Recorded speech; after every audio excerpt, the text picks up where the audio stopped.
Salam smile, memorable, and care. Saya Dr. Rajiman, spesialis THT MKes. Pada pagi hari ini menyambut Hari Sound Hearing World, kita akan bincang-bincang tentang telinga. Dalam Sound Hearing Days ini kita akan bincang-bincang tentang apa sih pendengaran itu, kemudian apa sih gangguan pendengaran itu. Nah, di dalam pendengaran itu kita ketahui bahwa telinga mempunyai kemampuan untuk menangkap getaran gelombang suara, kemudian ditangkap di daun telinga, diteruskan di liang telinga, kemudian akan diamplifikasi dari gendang telinga itu, diteruskan ke tulang-tulang pendengaran, kemudian masuk ke saraf telinga, kemudian kita bisa menginterpretasikan itu suara. Komunikasi mutlak diperlukan bantuan dari telinga, dan dari sini kita akan tahu gangguan apa saja yang menyebabkan seseorang terganggu pendengarannya. Sekarang kita akan berbicara tentang pendengaran. Gangguan-gangguan pendengaran itu disebabkan oleh dua hal. Yang pertama, yang sifatnya kongenital atau didapat. Yang kedua, gangguan pendengaran yang didapat sesudah kelahiran. Kita akan bicara dulu yang pertama, yang kongenital. Apa itu kongenital? Kongenital adalah suatu kelainan yang didapat pada saat kehamilan sampai dengan persalinan itu. Nah, sekarang yang menjadi inti adalah bagaimana kita mengetahui dan bagaimana cara mencegahnya. Banyak kasus gangguan pendengaran diakibatkan karena satu, infeksi. Infeksi didapat karena seorang ibu terkena infeksi TORCH, Toxoplasma, rubella, dan cytomegalovirus pada saat kehamilan, sehingga pada saat mengandung kemudian anak dilahirkan, bisa jadi si anak akan menderita gangguan-gangguan. Salah satunya adalah gangguan pendengaran. Gangguan yang lain pasti ada dari TORCH itu, tapi karena kita fokusnya di THT, kita lihat adalah gangguan pendengaran. Biasanya bayi yang terkena infeksi TORCH pada saat dikandung seorang ibu, maka yang lain itu biasanya ada rangsangan suara, dia akan terkejut. Bayi-bayi normal itu dia tidak terkejut. Yang lain-lain itu bisa merespon suara, dia tidak merespon suara. Pernah ada satu kasus pembicaraan dua orang ibu itu, anak saya itu hebat loh, dengan rangsangan suara itu dia diam aja, tidurnya nyenyak aja, sementara bayi-bayi yang lain pada nangis karena gaduh suara itu. Di ibu itu bangga karena bukannya apa-apa, karena dia tidak tahu.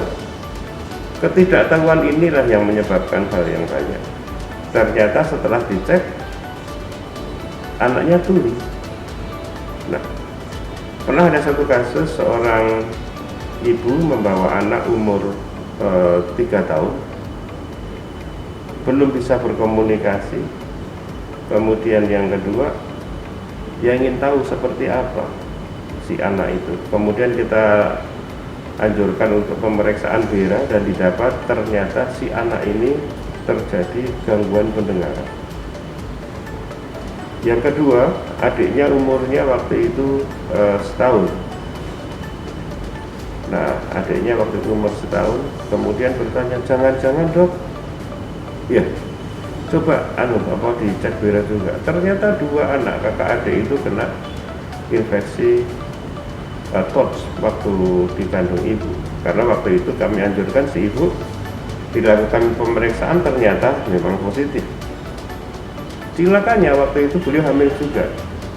Akhirnya kita ketahui setelah lihat perkembangannya itu tiga-tiganya terkena gangguan pendengaran. Menangis, kemudian bertanya bagaimana cara pencegahannya. Cara pencegahannya adalah orang ibu diobati dulu TORCH-nya, sesudah sembuh, kalau untuk hamil tidak ada masalah. Jadi di sini karena faktor infeksi. Yang kedua, trauma pada saat di kandungan kehamilan. Trauma pada saat kehamilan bisa juga memicu terjadinya gangguan pendengaran. Yang ketiga, trauma pada saat persalinan. Ini juga bisa menyebabkan gangguan pendengaran. Nah, ini adalah 3 hal yang menyebabkan gangguan pendengaran pada bayi. Sekarang kita bicara tentang gangguan pendengaran sesudah persalinan. Contohnya apa saja? Bisa karena infeksi. Yang kedua, bisa karena trauma. Trauma itu bisa trauma tumpul, bisa juga karena trauma suara. Nah, infeksi apa saja? Biasanya yang bisa menyebabkan gangguan adalah gangguan dari mum disease, ada beberapa kasus. Kemudian yang kedua, infeksi otitis media akut, kemudian tidak diobati dengan sempurna, maka akan menimbulkan gejala sisa walaupun gangguan pendengaran ini tidak seberat yang kita bicarakan pertama tadi. Kemudian otitis media akut tidak diobati dengan adekuat akan menyebabkan gangguan berupa otitis media suppuratif kronis. Nah, ini nanti untuk otitis media suppuratif kronis ini di masyarakat dikenal dengan congean. Nah, congean ini ada 2 nanti, yang tipe bahaya atau tipe aman. Ini bisa dibedakan dari 2 hal. Satu, dari baunya. Otitis media yang bahaya itu baunya bau yang tidak sedap, bau tulang. Kemudian letaknya dia ada di atas atau lubangnya itu sampai penuh, jadi robekan ataupun gendang telinganya itu berlubang sampai penuh. Sementara yang tipe aman itu letaknya di sentral atau di tengah. Nah, apa saja yang harus kita ketahui dari sini? Jika ada pasien batuk pilek akan menyebabkan gangguan tuba. Jika gangguan tuba itu terjadi gangguan terus-menerus, maka saluran tuba itu nanti tidak bisa dilewati oleh udara, maka gendang telinga akan tertarik, retraksi. Rasanya seperti orang naik pesawat mau mendarat itu, berdengung, tidak nyaman, terasa nyeri. Lama-lama jika pasien ini tidak diberi pertolongan dengan bantuan obat sehingga nanti supaya tubanya terbuka, maka telinga terasa penuh seperti kemasukan air itu, ditambah rasa nyeri dan demam. Jika tidak teratasi, maka akan ada kekuatan dari telinga tengah mendorong gendang telinga sehingga gendang telinga terdorong pak menjadi pecah. Begitu pecah, demamnya turun, nyerinya turun, tetapi sudah terlanjur gendang telinganya rusak yang dikenal sebagai otitis media akut perforasi. Jika ini tidak ditangani dengan baik, nanti akan menuju ke otitis media suppuratif kronik yang dikenal dengan congean. Jika letaknya di tengah masih aman, jika letaknya di atas menjadi tipe yang tidak aman. Nah, kira-kira seperti itu. Nah, bagaimana pengobatannya? Pengobatannya adalah nanti dengan memberikan bantuan berupa antiinflamasi, kemudian termasuk anti nyeri, kemudian dekongestan dan antibiotik. Kita bisa memberikan pelayanan di sini, dan kita di sini ada endoskopi untuk menunjukkan kondisi gendang telinga seperti apa. Yang ketiga ini adalah faktor trauma. Bisa karena trauma tumpul di daerah belakang. Kemudian yang tidak kalah menariknya adalah trauma bising.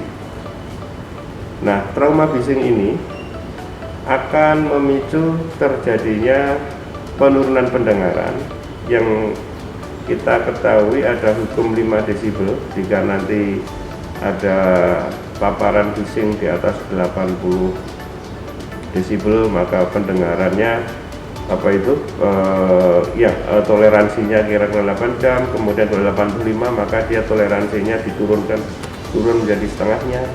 Kalau paparan bising 90 maka turun dari setengahnya, dan seterusnya.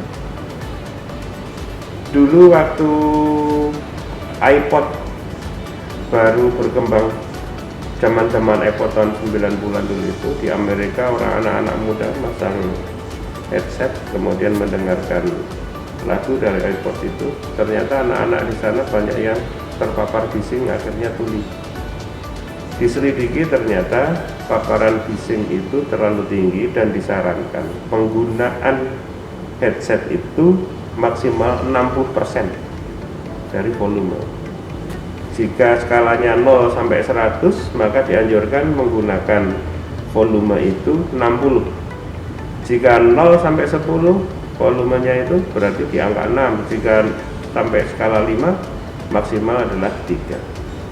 Nah, ternyata dengan memberikan edukasi itu angka kejadian tuli di Amerika itu menurun. Nah, sehingga ada anjuran penggunaan headset itu sebaiknya jangan lebih dari 60% dari kapasitas volume itu. Nah, demikian. Salam dari saya, salam smile, memorable, and care. Terima kasih.